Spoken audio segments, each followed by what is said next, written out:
Hello everyone, this is Commissioner Dick Schutz of the Central Minnesota's Finest League. I'm here to review the last 2 weeks in our fantasy football season and preview week number 8. Now unfortunately I fell behind again when it comes to reviewing and previewing. As I promised, I was hoping to do it on a weekly basis, but the last 2 weeks I have been unable to fulfill my promises, and ultimately I got to try and figure out a balance, and I'm working with it. In the meantime, I am determined to get this done, and so without further ado, we left off previewing week number 6. So we have to review week number 6 and also review number 7. And then we will go ahead and preview week number 8. We're getting closer and closer to the crunch time in our fantasy football season as the season is winding down. So without further ado, let's go ahead. Week number 6 involved all 4 divisional matchups between purple divisional foes and gold divisional foes. So it was a great opportunity for teams who had a slower start to the season to gain some ground, and for those who had a strong start to the season, an opportunity to separate themselves. So without further ado, let's go ahead. The first matchup in Week 6 I'd like to review is between Troy's team and Kyle's team. Kyle defeated Troy 192 to 148. Kyle had a strong performance all around. Getting into the 190s and higher is a really strong performance all around from any team. The winning percentages are very high, and Kyle got the win. On the flip side, Troy had a pretty below average performance. 148 points is pretty low in our league. So a tough loss for Troy. But on the flip side for Kyle, his first divisional win, so that was big for him. And the second matchup I want to review here in Week 6 is between Mike and Steph. Mike and Steph, they battled hard in this one. Steph won 232 to 198. Beat Mike after Mike defeated Steph the first matchup. Steph had a strong performance, 230 points. Again, anything over 200 points or even 190 or higher, winning percentages are very high. Both teams had a strong performance, but one team had to lose, and that was Mike's team here in Week 6. The third matchup I'd like to review is Turtle versus Jared. Jared beat Turtle 207 to 153. Jared had a strong performance. He's starting to slowly get back into the race, into the thick of things after losing the number 1 fantasy player, David Johnson, in Week 1. And the fourth matchup in Week 6 I'd like to review is between Ryan and Dusty. Ryan beat Dusty 230 to 207. Another strong performance for Ryan's team. He is certainly in a groove right now. His team is just, they're scoring in every single way you can think of. Everybody is near double digits or higher. His team is probably, without a doubt, the more balanced team, the best balanced team in our league. Dusty had 207. There's nothing you can do. He had a strong performance, but he just got beat by a better team. In week number 7, we had 2 divisional games and 2 non-divisional games. So let's go after it here. In week 7, the first matchup I'd like to review is between Mike's team and Dusty's team. A purple divisional matchup, one of 2 divisional matchups here in week 7. And Dusty beat Mike 219 to 159. Mike continues to spiral out of control. He's lost 5 straight games now, whereas Dusty is slowly starting to creep back in the race. It seems like when he loses one, he wins one, and then when he loses one, he wins one. So it seems like he's in a pattern of winning and losing every other week. But 219 points And the week before that against Ryan, he had 207. So for Dusty, he's starting to find a groove. His team's starting to score a lot of points.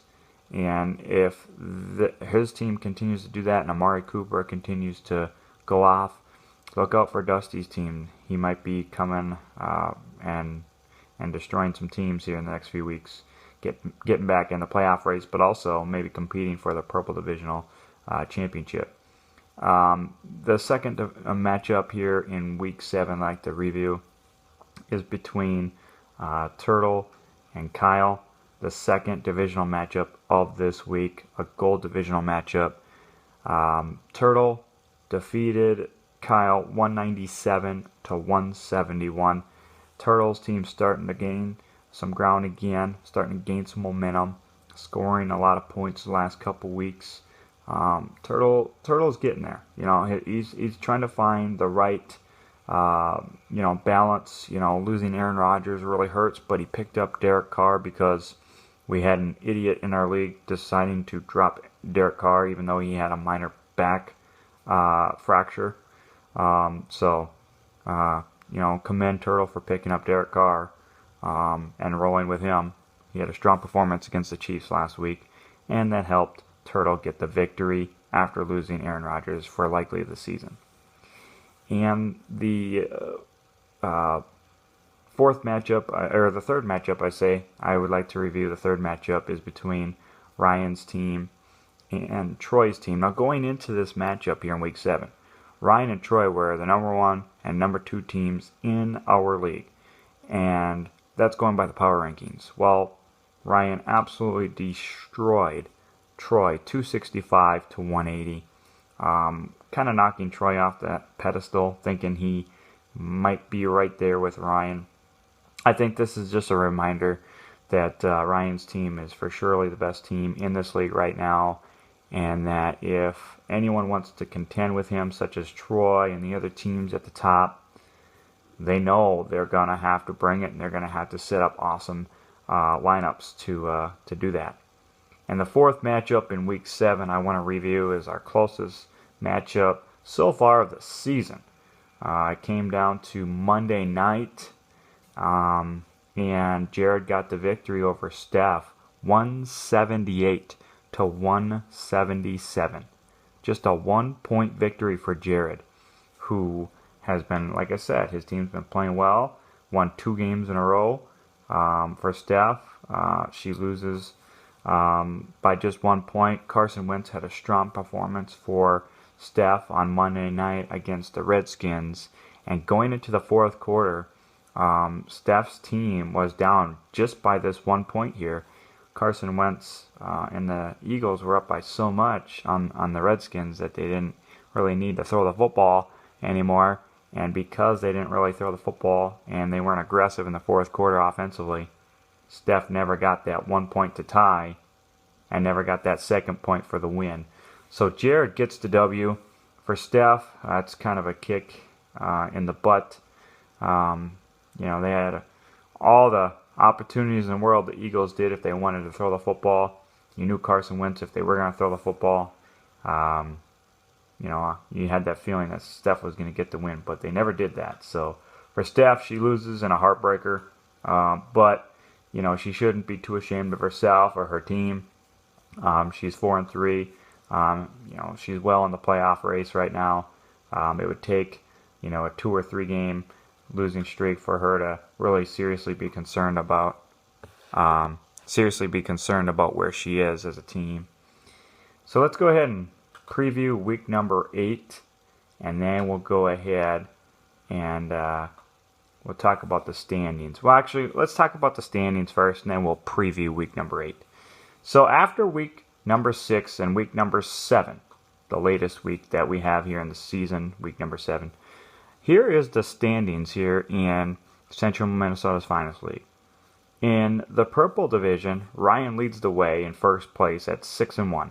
He's 4-1 in the division. In second place is Steph. She's 4-3 and 3-2 in the division. And in third place in the Purple Division is Dusty. He's 3-4. He's 2-3 in the division, and he's slowly getting back into the race. And in fourth place in the purple division is Mike's team. He's 1-6 overall. He's 1-4 in the division, and he has lost 5 straight games. For Mike, his season is slowly fading away, and his playoff chances are fading away too. In the gold division, Troy leads the way in first place. He's 4-3. He's 4-1 in the division, although he has lost 2 straight games. For Turtle, he is in second place in the gold division. He is 4-3 overall and 3-2 in the division. In third place in the gold division is Jared. He's starting to get some momentum. He's now 3-4 with 2 straight wins, and he's 2-3 in the division. And in fourth place in the gold division is Kyle. Kyle is 3-4 overall, 1-4 in the division, and he has lost his last game here. Kyle's only victory in the division came against Troy, who has lost, like I said, 2 games in a row. Despite the losing streak for Troy, he's still leading the way in the gold division. He controls his own destiny. If he were to continue winning out, he will get the second spot in that automatic bye. Also $10 for winning his division. For Ryan, he just continues rolling along, winning 6 games in a row. His team looks pretty darn impressive right now. So let's go ahead and preview week number 8. When I look at this casually, I see 4 divisional matchups again. So after reading the standings out, it's very clear. You, as a team, as a manager, you're going to know where you are, what you got to do this week, and what you hope to do as we close out the season. There's only a few more weeks left. So the first matchup I want to preview in week 8 is between Kyle and Jared. Kyle is in 7th place overall in our league, last place in the gold division, and he's facing Jared, who is 5th place overall in our league and in 3rd place in the gold division. Both teams are 3-4. Jared is projected to get 179, while Kyle's projected to get 162. I mean, I'm not for sure if everyone has, submitted their final lineups for the week. It is just Thursday here, and obviously we have just one game tonight between the Ravens and the Dolphins. But if their rosters are finalized, that's the projected total. This is a huge game for both teams. Jared and Kyle are right there in the thick of things. Right now, Jared is in the playoffs. Kyle is not. So Kyle has to get this win, and he has to really have a strong performance this week. I think it's a big one for Kyle. Both teams, yes, big, but bigger for Kyle, I think. The second matchup in week 8 I want to preview is between Steph's team and Dusty's team. Steph is in 3rd place overall in the league, while Dusty is in 6th place overall. Steph is 4-3, Dusty's 3-4. The winner of this game will move up into 2nd place in the purple division. I mean, it doesn't get much bigger than that. Steph's team has been playing very well, although they lost last week. Dusty's team, I mean, again, if Mari Cooper, continues to play well, he's scored 200 points his last 2 weeks. So for Dusty, if he just continues to keep that train rolling along, it's very possible he can get the win this week. And for both teams, I think this is equally just as important for both teams, because look, the winner of this game stays right there with Ryan, and the loser of this game will more than likely lose a game on Ryan with the matchup he has this week. So if these two teams want to contend with Ryan for that purple division at the top spot, they gotta, one of these teams for surely needs this game more than the other. And the third matchup I want to preview is between Ryan and Mike. Ryan is in 1st place overall. He's 6-1. Mike is in last place. He's 8th in the league at 1-6. it's very important for Mike to start winning very soon here, because here's the deal. Here's the scenario. If Ryan were to win this week, Mike would officially be eliminated from winning the Purple Division this season. It wouldn't eliminate him from the playoffs, but it would eliminate him from winning this year's Purple Division and guaranteeing a bye in the first round, and also guaranteeing $10 in his pocket. So for Mike, he pretty much has to win out if he wants to win the Purple Division. But at this time, he is not officially eliminated, but he will be if he loses to Ryan this week. And if he loses to Ryan this week, that'll be 6 straight losses, and his team will continue to spiral out of control. He's got to put out the flame very soon here if Mike wants to get back in the playoff race. Right now, he's trailing everybody by at least 2 games. So for him, he has to not only win 3 or 4 in a row, but he's also got to hope that the teams right above him lose 3 or 4 in a row. And that's tough to ask. It really is. The fourth matchup that I want to talk about and preview is between Troy and Turtle. Troy is in second place overall. He's leading the Gold Division. He's 4-3.